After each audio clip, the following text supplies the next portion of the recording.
Murder is a weird law structure also. This is not a sentence, didn't make any sense, but murder should be simple because it's a binary crime. You kill somebody or you don't. They're alive or they're dead. It's one or the other. But the laws around murder are a little murky. One person can kill somebody, get 100 years. Somebody else gets 20. Why? What's the difference? Here's what they base your sentence on with murder. They base it on how you felt when you murdered them. That's weirdly important. They say, okay, you shot him in the face. But what was up with you, man? Like, what was going on? Like, come on.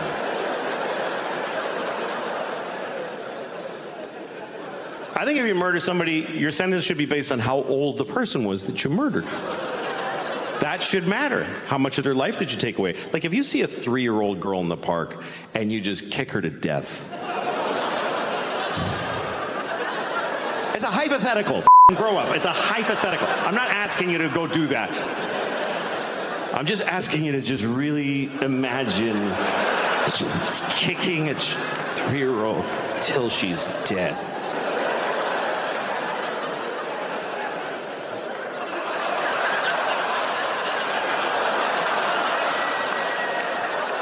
Right. If you kill a 3-year-old, you should do a lot of time. You should do a lot of time, unless she's got like diabetes. You got to work it all in. But what if you kill somebody who's like 98? He's 98 and he's like in a hospice. He's not even good 98. He's in a hospice. You know what hospice is? It's like a hospital, but they don't try to help you. And say there's a guy, he's like 98 in a hospice. He's got cancer and AIDS and COVID. And he's like, and they just unplugged him. And then right then you walk in.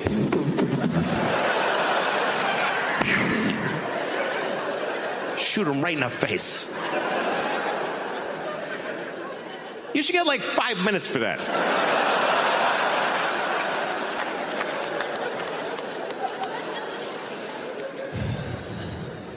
I was thinking about that today. I was, because I'm going to see my dad next week. And my dad, let me tell you something, okay? My father is not in a hospice. My dad is in a facility being kept alive. For whose benefit? I don't get it. It's just, and they just put food in and just, come on, keep going. Like, what does he have, a secret he hasn't told yet?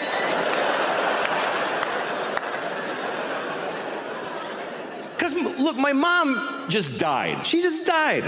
That's how it works. By the way, for you young people, here's how life goes. One of your parents is gonna die, and the other one is just never gonna die. They just will never die, ever.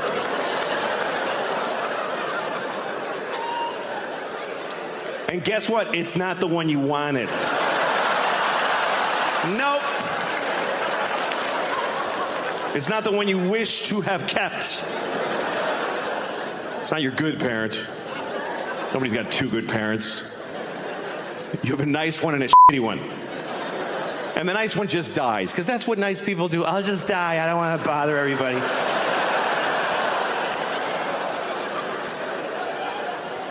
And the shitty one just hangs in there. Yes, I'm still here. Another day of this. Why? What the for the long life? You can live too long, I think. You can live too long. Some people are 100. Get the out of here. Nobody knows you.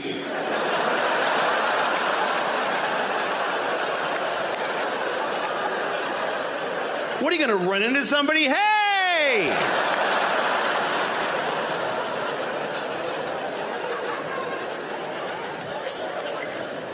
Some people are even older. Some people are, you ever read about the oldest person in the world? There's always an oldest person. And sometimes you read about them because the other one just died. That's when they tell you that there's a new oldest person. Last one I read about was 114. 114. He's a teenager after 100.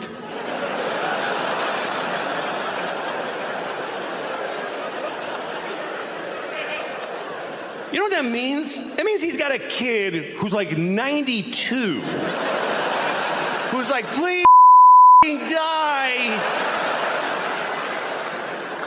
I'm just hanging around so I can have 1 week without you in it.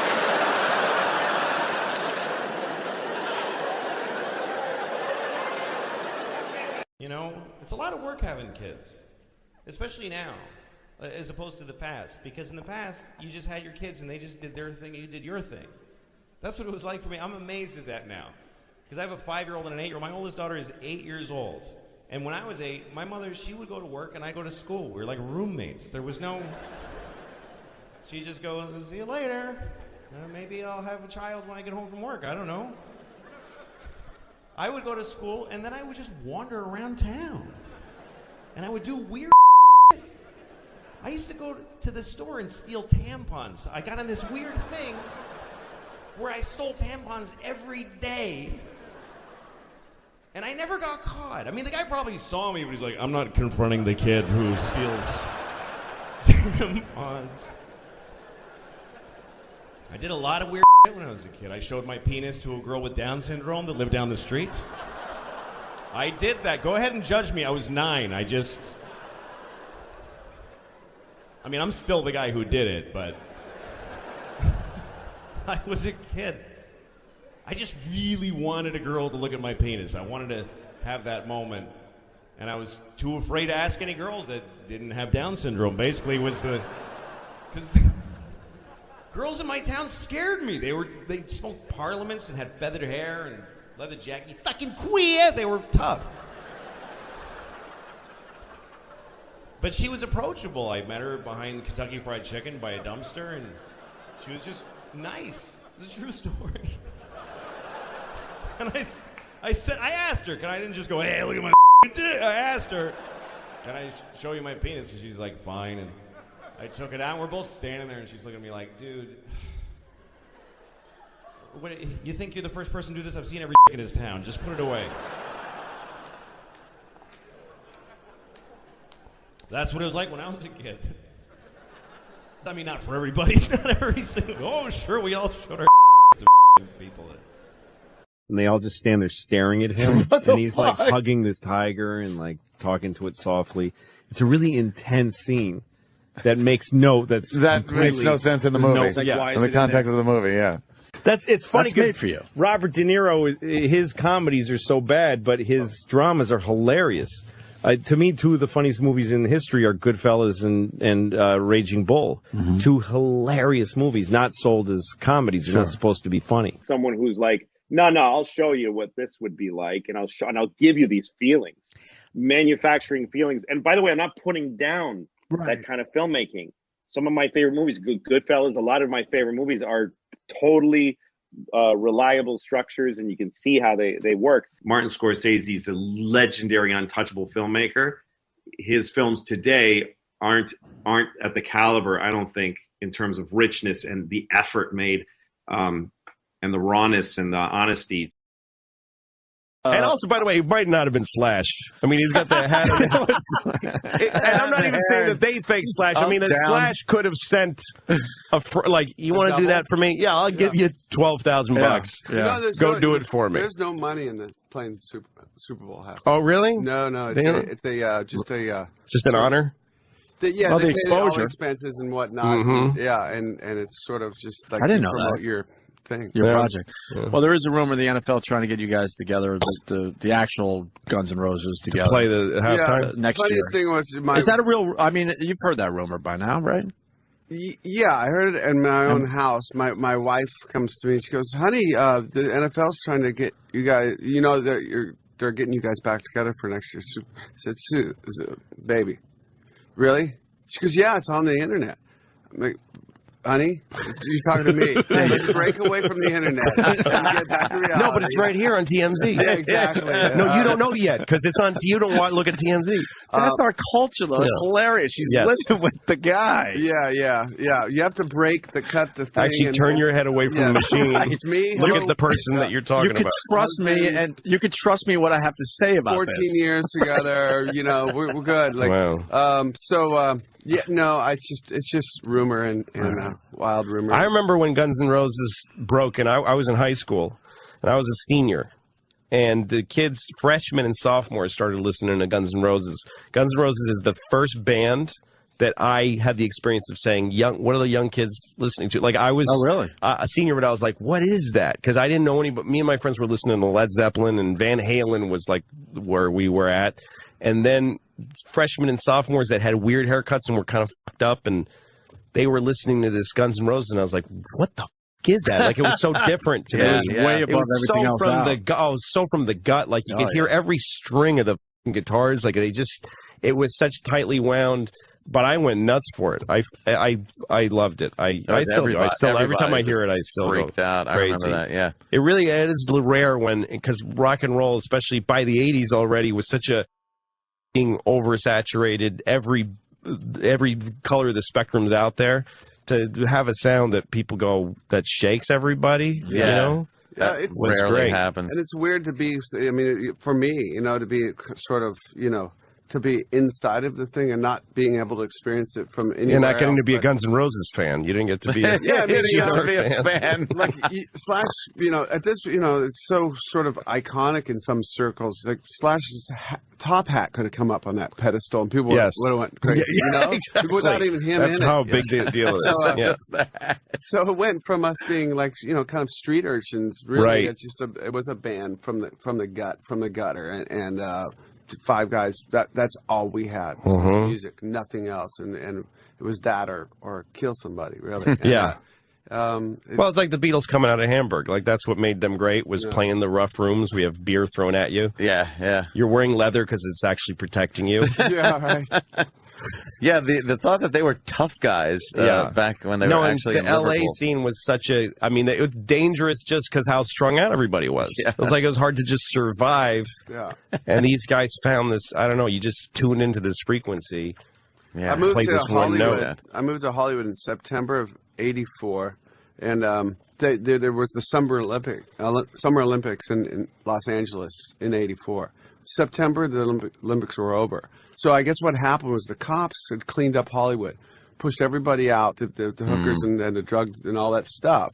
And there must have been some events in Hollywood, but I came right as the cops let down all the barriers. Oh, and let everybody come down. And the floodgates were open. I had no idea. I was 19 years old, and it was just dangerous. I didn't live in a high rent neighborhood. Yeah. I lived in like the kind of the dregs of Hollywood, and it was for real. I mean, it was on. It was dangerous. There was ghetto birds over my apartment every night.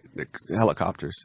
Okay, No, there was a time where you drove down Sunset and you had this feeling like, if I got out of my car, I could get killed and nobody will find me for a while.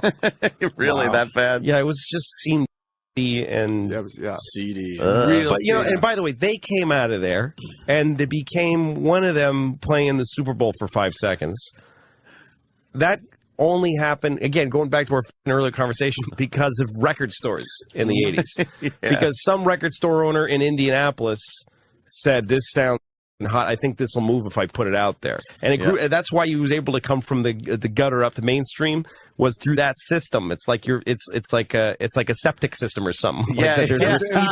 And now if you got to go directly from your playing it to iTunes, you have to go right to mainstream. There's no coming up as much anymore. I was living in Rochester and we got Appetite from some guy in Arizona. It wasn't available yet. People were just kind of trading it around. Find that. I don't even know if it was a bootleg. I'm not even sure. That's why the reason it excited me was because I haven't heard this and I don't know where these kids got it. It absolutely wasn't in my local record store. Something that the kids at the time were just the freshmen around. And sophomores in my school got it at the record store in Harvard Square. And then they obviously changed the cover because you had controversy about the cover, right? If I remember. And then it was mass. It was in every record store in America. But at first, when I discovered you guys, it was because some dude mailed it to us from Arizona. Yeah, that record was out for a good year before it hit. Yeah, and they were about to pull us off.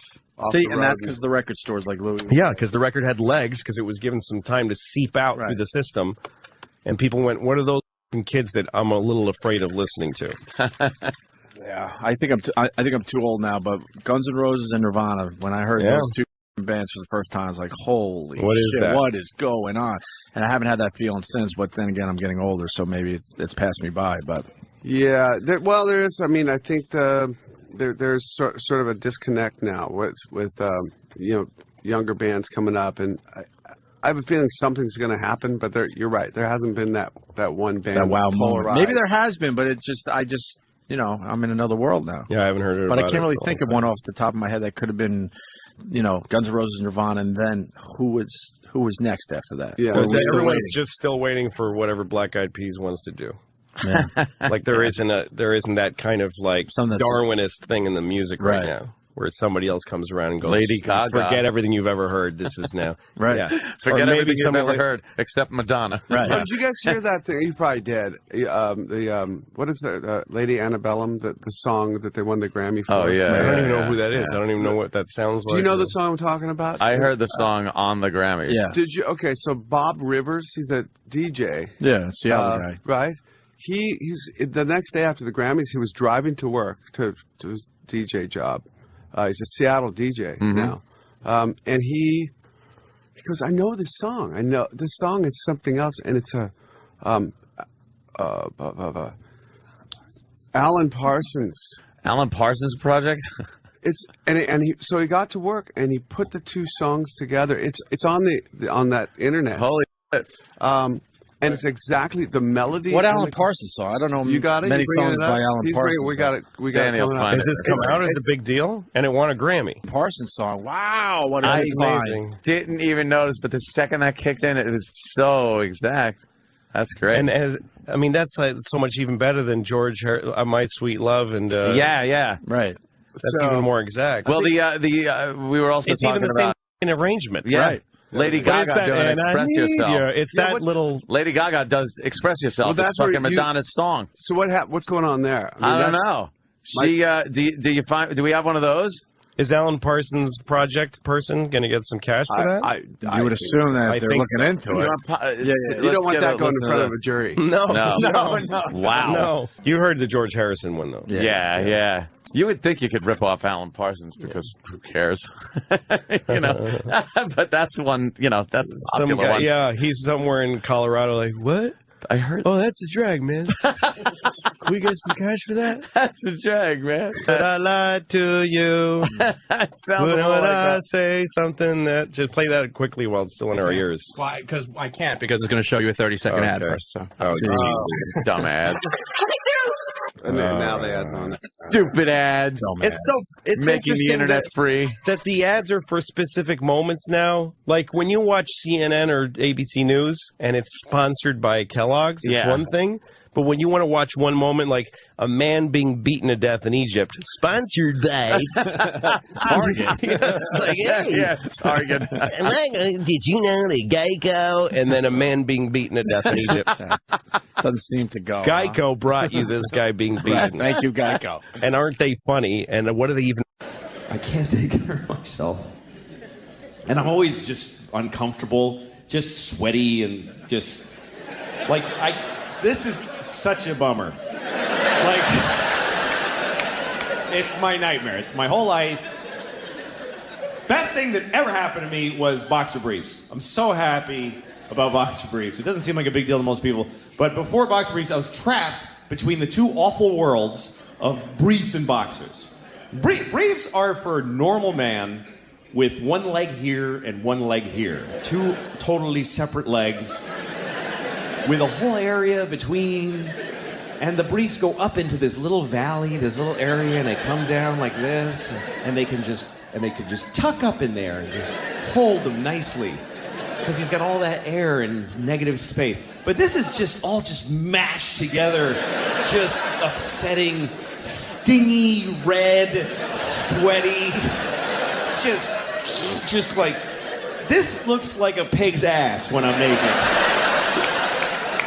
Like, even my dick is curly like the tail. Like, this is a pig's ass.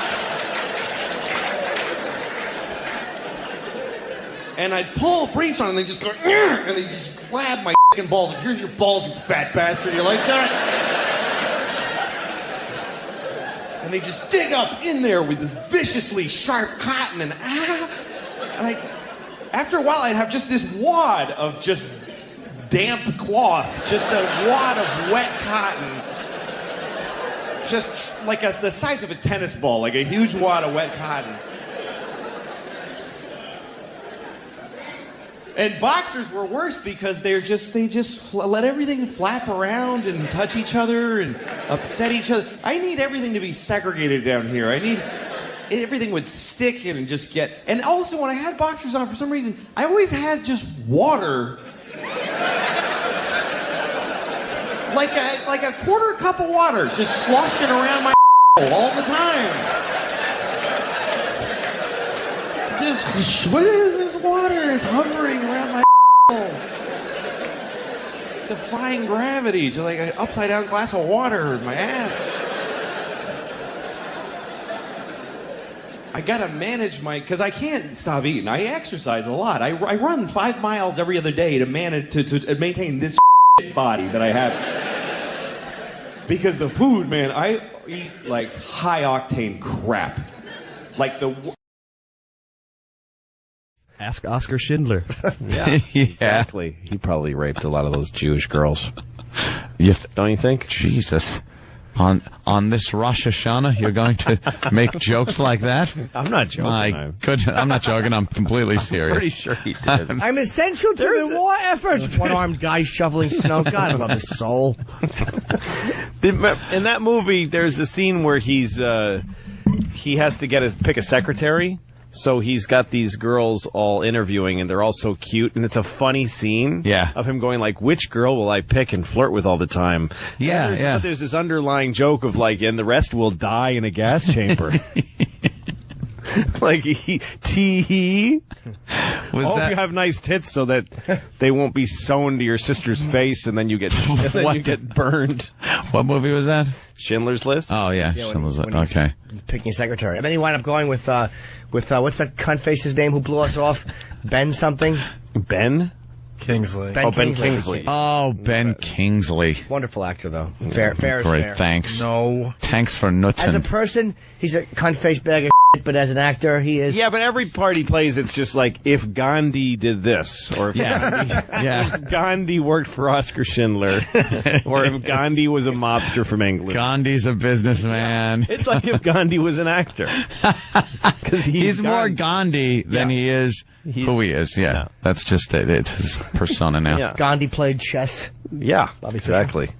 Oh, nice. Yeah, Nice. Remember that one? That was a good one. Searching for Bobby Fischer. Why would I watch that? It's a great movie. You play chess. Yeah, I don't. What? But Larry Fishburne, Joe Montana. I don't care who's in it. It's a chess movie. It's not. It's about how exciting could that be? It's very. There's a scene where Ben Kingsley's telling the kid to try to find a move on a chessboard. Yeah. And then the kid can't find it, so he swipes away all the pieces. Wow. All right, I might have to see that now. Now find it. Now see it. And that's how those guys see the chess. And the kid is able to see it then when no pieces were there. Yes. Those guys. Isn't that exciting? But no. Larry Fishburne is the streetwise. Yeah, he's the one. You got to Washington come and get Park my king. Yeah. Trying to teach him like in street lingo. Yeah, right. What chess is like? Shut the fuck up. He's watching it. I hate bring that. Out the queen, kid. Bring out the queen. Yo, man, I'm the king. This is my turf. You got to come and get my king. Oh, shut up! It's chess. Shocked again. Like them in Planet of the Apes. Mm-hmm. The fact that they call the apes ran the town and they called it Ape City. Mm-hmm. Yeah, like even they're acknowledging in that way that isn't this crazy? That it's like this is insane. Yeah. Look, it's Ape City. That's crazy. We don't call our country like Man America because we think it's weird that a man are involved. Ape law. Ape law. Ape law. Oh, see, it's wild. It's law, but it's ape law. Yeah. We even see it's crazy. We even think it's nuts. Look, we're monkeys. Yeah. We're not supposed to be in charge. What were you going to say, Pat? I said the only good human is a dead human. Dead human. Dead human. Damn you. Damn you. Come on, Taylor. What's on the scrolls, Taylor, when he's trying to get him to recite the scroll? What are the third articles of ape law? I don't know your law. I don't know your law. True, I don't know your law, but with some kind of brain surgery, they've taught him to speak. No, damn you, I'm standing here naked. The weird thing is in the one where they show how it happened, you know, the conquest of the planet of the apes? Yeah. Where they show how apes used to be pets and servants. Yeah. It seems like the whole world revolved around ape problems. Like humans aren't any longer doing just regular jobs. They're just dealing with apes. Like and the problems that having apes doing these jobs, and it's like they drop ape something. Trouble in Sector 3. Ape trouble in Sector 3. Constant trouble than it's worth. It's just constant. And these jackbooted cops that are just about ape control. Just to take care of the apes. Disperse apes on Sector 4. Disperse apes. Like nobody's running a computer company or like listening to music. It's just constant ape management. That's funny. Ape management. Yeah. That's what's going to happen. I like the lake house myself. Oh, God, that is the worst thing I ever saw. Was that horrid? They don't even, it's based on a really hard to sell premise, and they don't even try. What's it about? It's a lake house. It's about mastic. A two-bedroom in mastic. It was bought for $1,200, and it was a piece of and the mailbox. She owns it in like Now Times. It's so bad. And what's his name? Keanu owned it like a few years before. It's It's not even like a man from the 40s who owned it. Hello, what is this? It's like a few years I hope it's not from a Negro. Yeah. But and they'd send letters to each other in the mailbox of this place, and then they figured out like they were in different times. Like she would put a letter in the mailbox. That happened to me once. Did it? Wait, she would put her mail in the mailbox. Email. She put This sounds good. She put a letter in the mailbox, which who does that anyway? Yeah. I don't. And then it was just gone. She put the flag up or something. What it was you're is kidding that me. what it was is that that was the big dramatic part.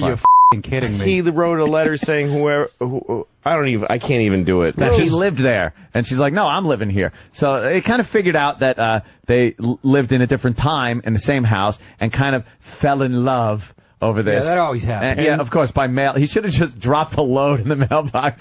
She opens it up with her hand in and just gets a load of cum in her Here's your hand. delivery. There's your timeless love, you cunt. Here you go. Or a mousetrap. A mousetrap with AIDS blood on it. Here you go, slut. Here's your time-traveling splooge. So they kind of made this to the deal. woman playing her. Yeah, you did a great job in Speed, too, you hole.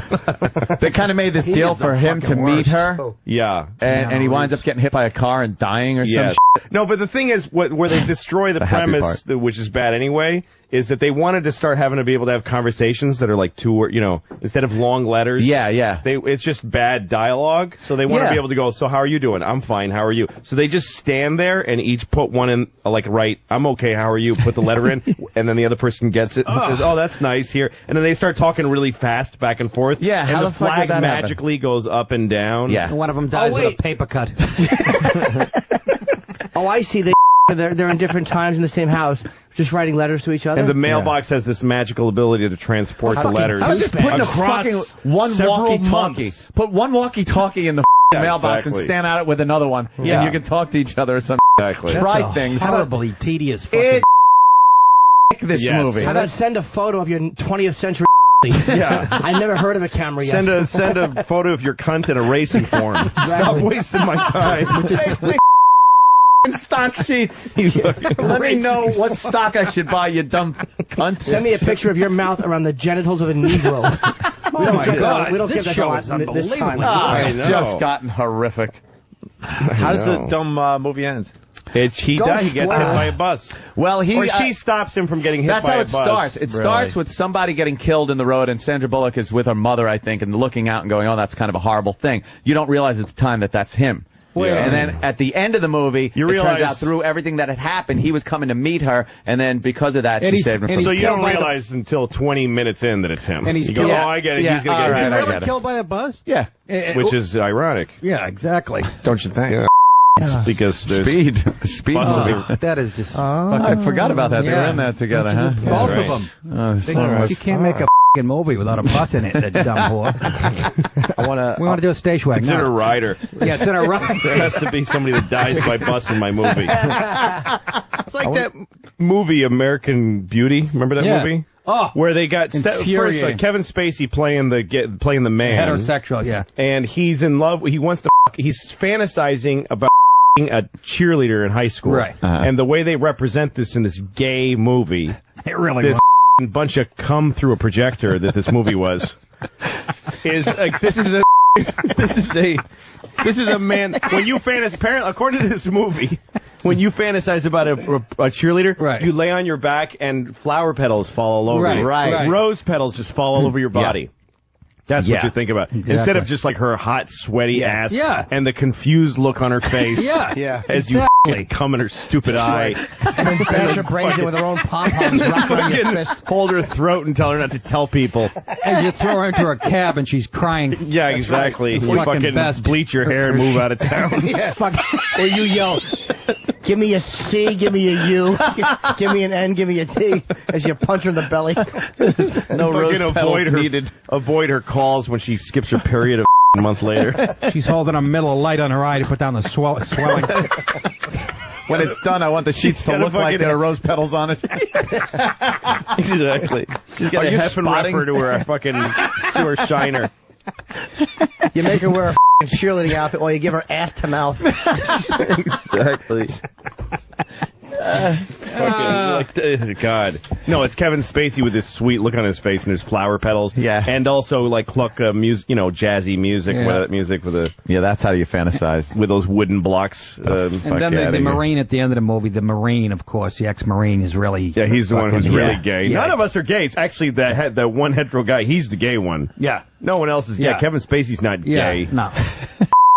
He's straight as an arrow. He lifts weights, listens to Zeppelin, drives a Firebird, and thinks about rose petals. Yeah, the rose petals really. And then when he actually sees her tits, he almost vomits. Yeah, and puts a blanket around her. Yeah. Where the is the man? There's no man there. No, absolutely not. She should have been in a finally sees the 18-year-old tits and goes, "What have I been doing all the time? I forgot I like men and their anuses. I forgot I like to suck cock. I don't like vaginas. They're disgusting." Here's the Eddie Murphy trailer that is driving a lot of people nuts around here. I have not heard it, but I'm sure it's fun. Oh, it's horrible. Well, we've pointed out over the last year or two that Eddie Murphy makes the same movie where it's Eddie Murphy as... And it's usually like a new movie starring Eddie Murphy. And Eddie Murphy. And Eddie Murphy. Eddie Murphy. It's like he's got to play 18 characters in movies now. Yeah. I'd love to see a drama like that. Like, Robert Duvall and Robert Duvall in the cancer story. He plays the rapist and the victim. He's the rapist and the victim and the old man who's dying of cancer. Well, he's all three of them with prosthetics, but it's not funny. Well, and he wears a fat suit, but for a dramatic reason, like a drama fat suit. Well, just when you thought Eddie Murphy couldn't get worse with this whole, and Eddie Murphy thing, listen to this. On July 11th, it's Eddie Murphy in Eddie Murphy. In Eddie Murphy. In Eddie Murphy. See, now he's inside himself. Eddie Murphy is now... Eddie Murphy. I can't even say it. I'm laughing. This is outrageous. Listen, you're not going to believe this. Here's how this happened. Here's how this happened. A couple of comedy movie writers were on the Paramount lot working on some Eddie Murphy stink bag vehicle. Mm-hmm. And they were just like us talking about, does this guy have any move besides Eddie Murphy and Eddie? And then somebody went, Eddie Murphy in Eddie Murphy. Like, that's how dumb it is. Yeah. And then somebody went, oh Jesus, that's it. We're going to make money. Yeah. And they backed in the actual idea for the movie they started with the tag. That's how movies are made now. They started with what's going to be on the poster. Eddie Murphy in Eddie Murphy. And then said, all right, we'll have him as a giant robot thing. Mm-hmm. And then he'll be controlling him from inside his head. Yeah. How do we get to Eddie Murphy in Eddie Murphy? Yeah. We could make it a gay sex movie. Doesn't matter what it is. And they went into some executive's office and said, here's the next movie. Eddie Murphy in Eddie Murphy. And the guy went, just figure out a way to get to that makes any sense, and we'll give you money and you'll make it. Exactly how that crap I swear to you, that's how that happened. That's and then they figured out this stupid, and they, just as long as he goes, ha! And, I do want to talk like this with my mouth wide! And then, of course, when he talks like this, just get him to do those things. And his little laugh. And then we make the poster and take another big dump on you. Sorry, jeez. So how have you all been enjoying living the way I already was for a couple of years before all this?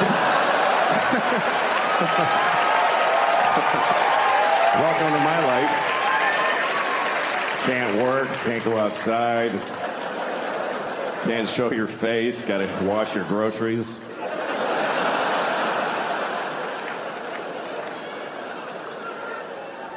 Because I got cum on the groceries. That's why in my mind, that's what it means. Maybe that's what you were thinking, but. I have a solution for the pandemic, by the way, for COVID. I have it. This is it. We test everybody, first of all. Now, every time we find somebody who has COVID, you kill them. That's it.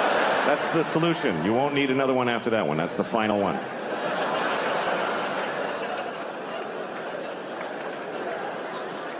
It's been pretty amazing to be alive during this thing, during COVID, because you're not going to see this again. And wow, did we learn some shit. That's really the things that teach you in life are things you never would have chosen to do for yourself. I mean, think about your life as far as it's been where you have the choices, where you're like, I'm going to do this, I'm going to pursue this. It all goes to shit, every bit of it. And even when it goes right, you're like, why don't I like it? It's what I wanted, but why don't I like it? Because it's your choice, and your choices are based on fear and just thin, stupid hopes. But when life just kicks you in the balls and you're like, oh, everything's different now, and it shows you you wouldn't have looked at otherwise. That's the great joy in it. And what I thought was really interesting about COVID, and still is that it's the first thing I've seen where everyone on Earth had the same problem. Every human being on Earth had the same problem. We never had that before. That's why we don't give a shit about each other. Because you read like, oh, there's floods in Houston. You're like, water, what is it? What's your problem? Floods. What is that? Just walk like this. What, you can't handle some water? My basement floods. What the fuck? Who gives a shit? Like, he's on a canoe in the street. That looks like fun. Why is that an issue? There's fires in California. Blow it out. Blow out a fire? Get the water from Houston and dump it on California. Fucking deal with it. But we all had the same problem. Every person from Zimbabwe to Tokyo to Newark to Honolulu, everybody was doing the same dumb shit. Every person had the same stupid moment at the same, just trying to get the mask out of the well of your car door. Trying to, I gotta go in Walgreens. Where's my mask? It's got pistachio shells in it and pennies. Shit. I'm sure it's still effective.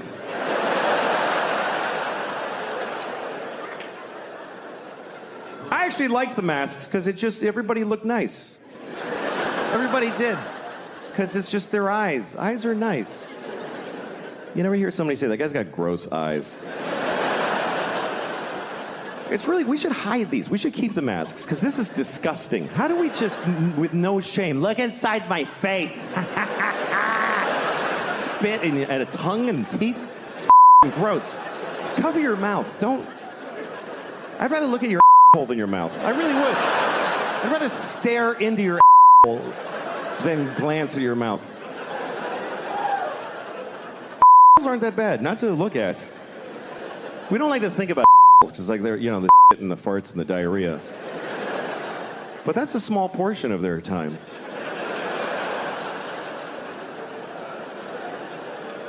You ever really look at an ass? You ever really look?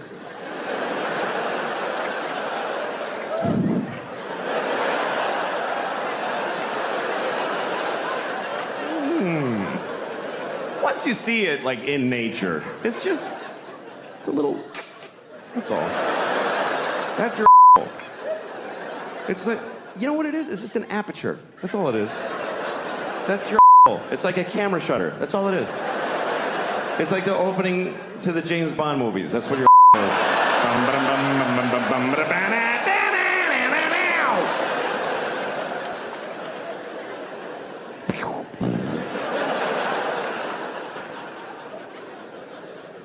You ever go to lick somebody's asshole and there's a little guy with a gun in there?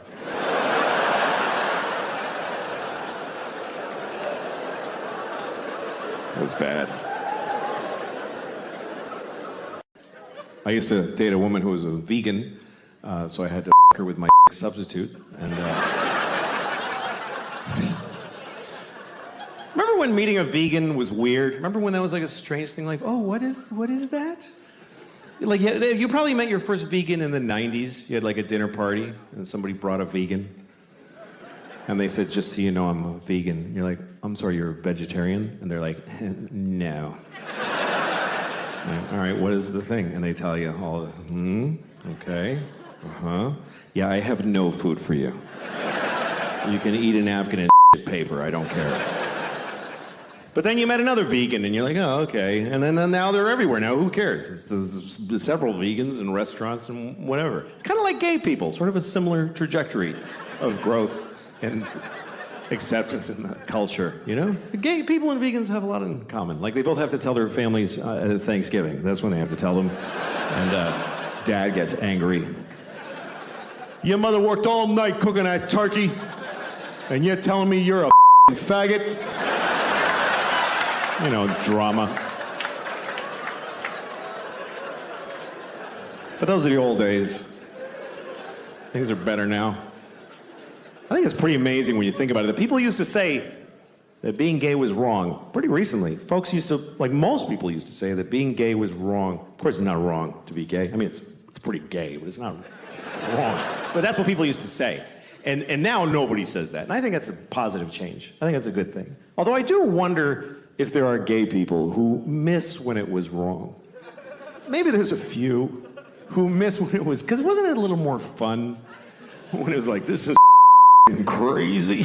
Like, didn't that give it a little zhuzh, a little, I could lose my job, oh.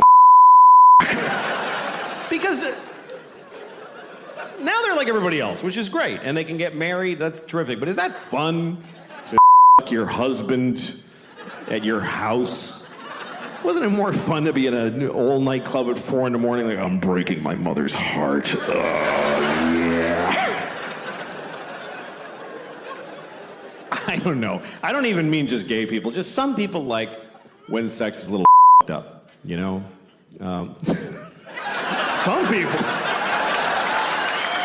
Some people like when sex is a little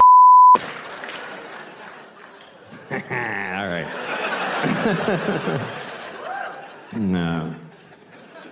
All right, you want to talk about it? Should we talk about it? All right. I don't mind talking about it. Okay. Here's what I'll give you some advice. Here's some advice that really only I can give you. Here's my advice. If you ever ask somebody, can I jerk off in front of you?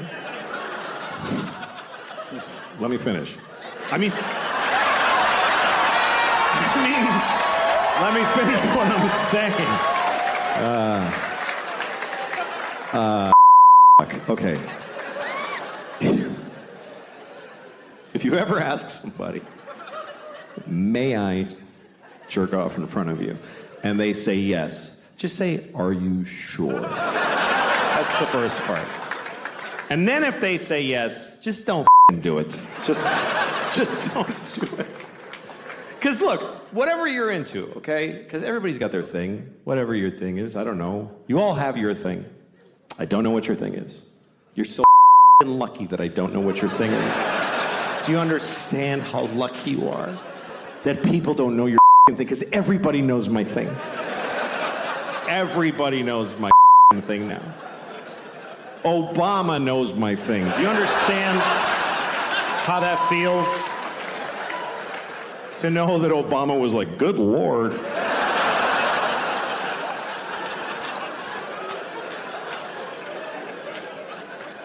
Everybody in the world knows my thing. I got on an airplane in Italy. This little kid was like, Mama, that's the guy who jack off in front of the people.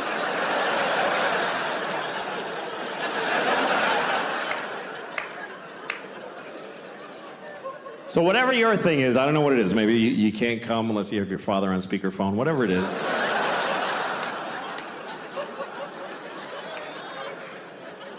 If you want to do it with somebody else, you need to ask first. But if they say yes, you still don't get to just go, woo, and charge ahead. You got to check in often. I guess that's what I would say. Check in. Because it's not always clear how people feel. Like, men are taught to make sure the woman is okay. But the thing is, women know how to seem okay when they're not okay. So you can't just look at her face and be like, yeah, her eyes are dry, we're fine, let's just keep going. You got to check in. Because communication during sex can be very confusing. Like, sometimes you're with a woman, you're having sex, she's making noises. She's going like, ooh, ah. And you're like, oh, she loves it. Not necessarily. Sometimes they're making those noises just to get through it. Because it's easier to go, ooh, than to say, I hate how you f*** me. Honestly, it's awful. So she goes, ooh, baby. It's kind of like a Negro spiritual. It's sort of similar. So to assume that she likes it is like if they heard slaves singing in the fields and you're like, hey, they're having a great time out there.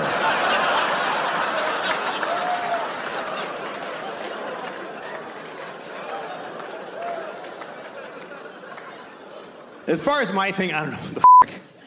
People are like, why do you want to do it anyway? Okay, I don't know. I like jerking off. I don't like being alone. That's all I can tell you. I get lonely. Where is everyone? It's just sad. I like company. I like to share. I'm good at it, too. If you're good at juggling, you wouldn't do it alone in the dark. You would gather folks and amaze them.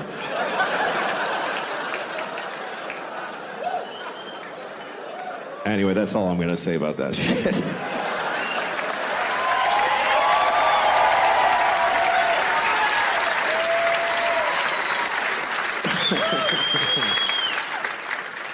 Well, you know, I drove with a suspended license, so I got arrested. And the judge was like, you know, your record is reprehensible. You show no remorse. You do nothing but repeat your offenses, and I'm going to go the limit with this. Then the next guy's like, this guy threw a rock through a window, literally, and set a fire, and then passed out in the street. And he goes, are you in a program, young man? He goes, yes, sir, I am. I went, okay, good for you. Good luck. I wish you all the luck in the world. All the world. All of the luck in the world. In the world. I want everyone else to have bad luck so that you can have good luck, you stupid drunk from Mansfield, Massachusetts. Just. Joe had a little run-in years ago. Years ago, Joe wasn't able to get a license, registration, insurance, anything. He was like in that realm of your life when you go through that. That's me right now. So at the time, especially, the Reggies were a lot different on the windshield. It was just the sticker. So he drew one.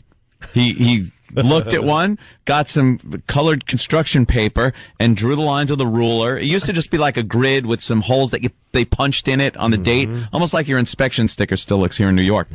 And he drew it up, taped it to the windshield, and unless you were right on top of it, it looked perfect. Wow. Couldn't even tell.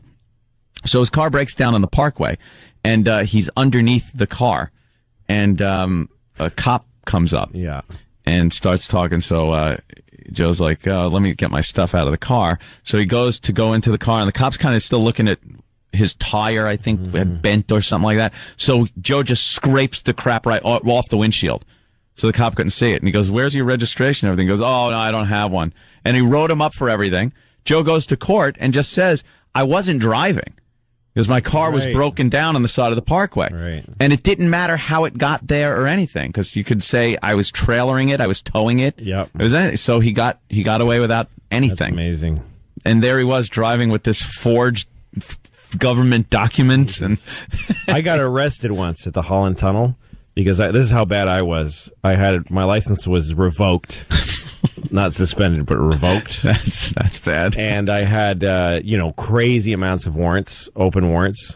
and the car I was driving had the plates from a different car. Oh, that's never good. The cops don't like that. No, and the plates were bad anyway. So, I mean, in other words, the car that they came from had expired. The plates were expired and from another car. Wait, for anyone that doubted Louis was Mexican. And I was coming through the Holland Tunnel, and I had no money. That's where it all started. That I pulled. I came up to. I was one of those things where I pulled up to the toll booth and said, "Hi, I have no money. What do you do? How do we do this?" And the guy said, "Just give me your license, and I'll fill out a thing." And I go, "It's not on me." And he goes, "Give me your registration." I go, "I don't have that either." He says, "Give me your name and your social security number." You just said how smart this guy is, Jimmy. Yeah, exactly. This isn't a smart thing. No. You're right. And then he made me pull over, and I went to jail. First, he put me in a jail cell that's under the Holland Tunnel toll booths. There's a jail cell. There is? Yeah, he took me down some stairs. Hey, you got to see something most people don't get to see. Right. Yeah. Unless you're a scofflaw, not criminal. Exactly. And I slept the night. I actually spent the night. I just slept in a little jail cell down there. And then they transferred me to Weehawken County Jail, and that was the worst thing that ever happened to me. Was that one under a photo mat? Where's that jail? Weehawken is a really bad. It's a really bad jail. Is it really? Yeah. Why? I would not have thought that at all. It's terrible. People are throwing food out the windows all the time because of the food. I mean, I almost puked just taking a bite out of a sandwich there. Was it violent there? Frightening? Yeah, it was really scary. It was really bad. Weehawken, who would have guessed? Yeah, it's really bad. They It's don't not. bother you? It's mostly New York drug addicts that get taken, because the New York jails overflow, and they start letting the Port Authority arrest people so that they can take them to New Jersey, because Port Authority is New York, New Jersey. So, How long were you in for?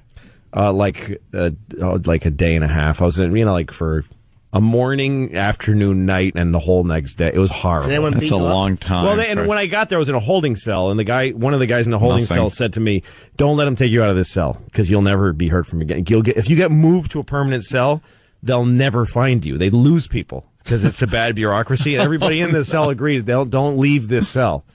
And a cop would come once in a while and say, "We got to move you," and I'd go, "No."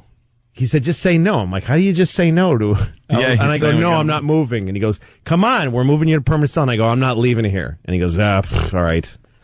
That kept happening. I just kept refusing to leave. How do you refuse? Just say no. Wow, I didn't know that was an option. Yeah. No, let me out. It's really I don't belong here. No, and the worst part was that there was a toilet just in the middle of the floor of the whole place, like in the middle of the room. Yeah, you would just have to sit there. Sit there and There's no close. There's no privacy. I bet I got dumped anything. even though I didn't No, say it it. didn't. I think you stopped it. So wait, did you get moved to a permanent cell? You'd be there for a week, maybe. Basically, and I mean, I was because I made bail before I even arrived, because I called. I used the phone in the Holland Tunnel cell, and I made bail right away. But it took 2 days for the bail to find me. Oh, It's amazing, man. Yeah, it's bad. How much was prison bail? System is bad. Oh, I mean, I had to pay. Yeah, it was like nothing. No, it was a lot. It was Really? like $600 or something. I mean, for me, that was a lot then. Now I would. You're like, I'll pay $6 million to get out of here. I don't have that kind of money. Figure we could take care of it right here in Brainerd. Give him that one. Exactly. Right here in Brainerd. I just want to be in full compliance. Yeah. Oh, thank you, Iraq. Yes. Yes, because that helps Fargo song. They want more stuff. And it's more fun having kids as a divorced father. It really is. When I was married and I had kids, I didn't enjoy it as much. We didn't have a good marriage. So it's over and everybody's happier. By the way, people who say you have to stay together for the kids, it's because staying married for the kids is like holding in a for your entire life. For the kids. And that's the kind of person you become. Even your kids, "Daddy, can we go to the park?" The f*** tells me right now.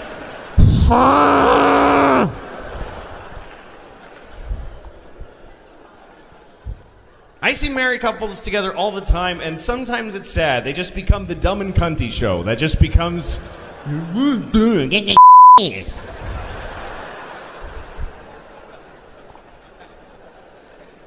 Like, whenever I see a married couple on a plane, you know when a couple first gets on the plane and they're just so upset because they couldn't fight all day because they had to keep moving to get to the flight. And now they're sitting and but they're on a plane. So they get on for the...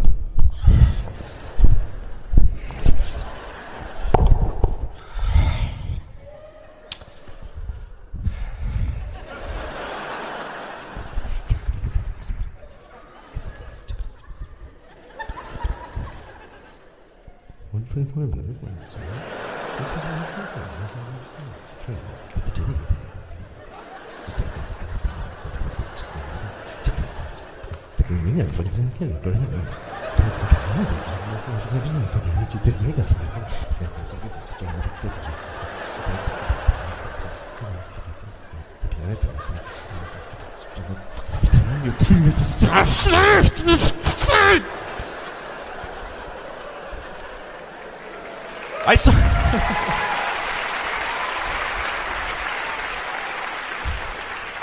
I saw this couple once in a supermarket, and I felt really bad for them, especially the guy, because I could see he was making mistakes that were. Once you get divorced, you realize there's a lot of shit I could have fixed just by getting my head out of my own ass. Like I saw this guy, is a guy and his wife, and she's got a cart full of. There was a supermarket. She had a cart full of stress. She had a very stressful shop. And she's standing there, and he's with his personality annihilating phone, just. And she's standing there like. And she says, "Can you help me?" And he's just sports.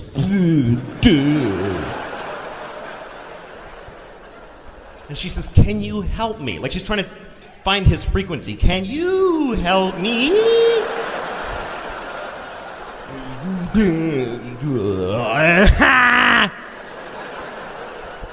And she just goes, "Oh," and she just walks away. And I looked at him and he had this smug look like, "Yeah, it's right, babe."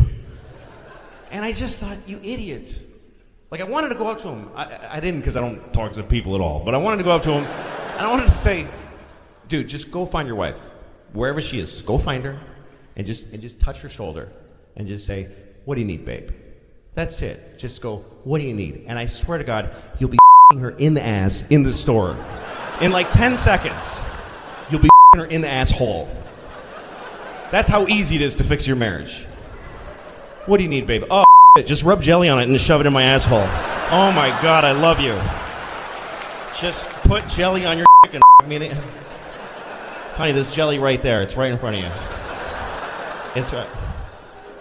Don't get raspberry. It has seeds. Come on, can you have a brain? Just...